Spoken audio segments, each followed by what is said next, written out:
Hello friends, welcome to my channel Astha's Motivation. মই আস্থাই পুনৰবাৰ আপোনালোক সকলোকে মোৰ অন্য এটা ভিডিঅ'লৈ স্বাগতম জনাইছোঁ। বন্ধুসকল, যেতিয়া আপোনালোক কোনোবাই সৰ্বভাৰতীয় পৰ্যায়তে হওক বা ৰাজ্যিক পৰ্যায়তে হওক তেনেধৰণৰ কিবা এটা পৰীক্ষা দিয়ে আৰু আপোনালোক যেতিয়া কনফিডেন্স হৈ থাকে যে আপোনালোকে পৰীক্ষাটো ভালদৰে উত্তীৰ্ণ হ'ব আৰু যেতিয়া ৰিজাল্ট দিয়ে আৰু গম পায় যে আপুনি উত্তীৰ্ণ হ'ব নোৱাৰিলে, তেতিয়া আপুনি কি কৰে?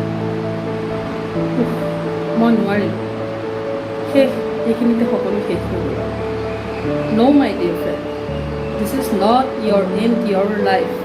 This is only part of your life. হৰা জিকা, ছাকচেছ, ফেইলৰ এইবিলাক জীৱনৰ অংশ। ছাকচেছ থাকিলে ফেইলৰ থাকিবই। যেনেকৈ দুখৰ পিছত সুখ আহে, সুখৰ পিছত দুখ আহে।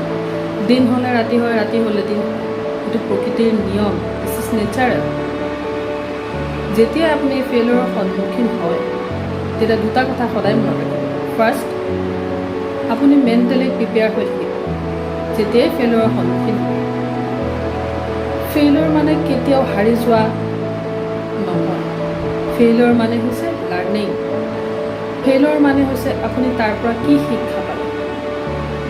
নম্বৰ 2, এইখন পৃথিৱীত কোনো মানুহে পাৰফেক্ট নহয়। না আপুনি পাৰফেক্ট, না মই পাৰফেক্ট, কিন্তু আমি সকলোৱে পাৰফেক্ট হ'বলৈ চেষ্টা কৰোঁ। যিটো হ'ব লগা আছিল সেইটো হৈ গ'ল, কিন্তু আগন্তুক যিটো কৰিম বুলি ভাবিছে তাৰ কাৰণে আপুনি আপোনাৰ 100% এনাৰ্জি তাত লগাই দিয়ক। আপুনি বিফলতাৰ সন্মুখীন হ'বলৈ কেতিয়াও নোৱাৰে, সফল হ'বই।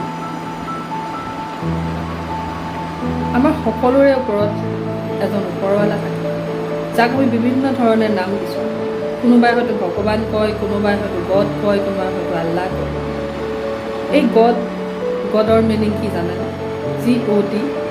জি মানে হৈছে জেনেৰেট, অ' মানে হৈছে অপাৰেট, আৰু ডি মানে হৈছে ডেষ্ট্ৰয়।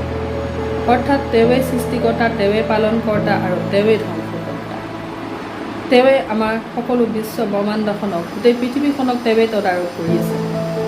এটা কথা মনত ৰাখিব, জীৱনত যদি কিবা এটা আপুনি কৰিম বুলি দৃঢ় প্ৰতিজ্ঞ হয় নহয়, তেতিয়া পৃথিৱীৰ কোনো শক্তিয়ে আপোনাক বাধা দি ৰাখিব। কমিটমেণ্ট কৰক আজি যে আপুনি হয় জিকিব নহ'লে শিকিব। ফেইলাৰ মানে কেতিয়াও হাৰি যোৱা নহয়। ফেইলাৰ মানে সদায় লাৰ্ণিং, মনত ৰাখিব।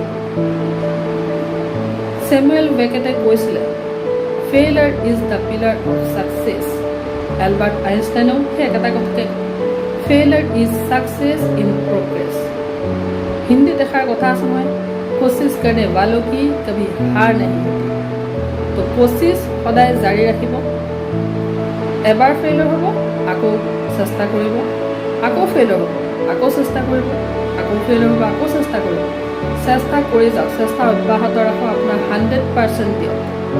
এনেদৰে কৰি গৈ থাকিলে আপুনি দেখিব আপুনি সফলতাৰ শিখৰত আৰোহণ কৰিব পাৰিব।